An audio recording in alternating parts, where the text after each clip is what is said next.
அஸ்ஸலாமு அலைக்கும். அபு சயீத் அல் குத்ரி ரலியல்லாஹு அன்ஹு அவர்கள் கூறியதாவது: பெண்கள் நபி ஸல்லல்லாஹு அலைஹி வஸல்லம் அவர்களிடம் வந்து, எங்களுக்கும் ஒரு நாள் உபதேசத்திற்காக ஒதுக்குங்களேன் என கேட்டுக்கொண்டார்கள்.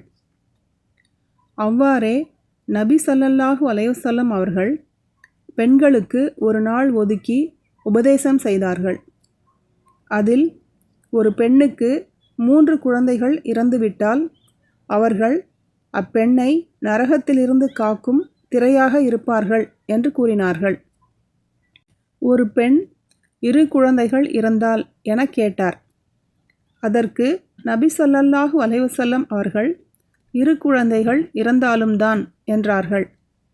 சஹீஹ் புகாரி 1249, அத்தியாயம் 23, ஜனாசாவின் சட்டங்கள்.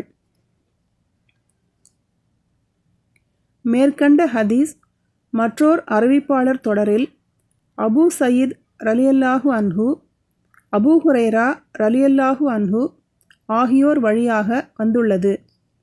அதில் அபூ ஹுரைரா ரலியல்லாஹு அன்ஹு அவர்கள் பருவமடையாத குழந்தைகள் என்று கூறியதாக இடம்பெற்றுள்ளது. சஹீஹ் புகாரி 1250, அத்தியாயம் 23, ஜனாசாவின் சட்டங்கள்.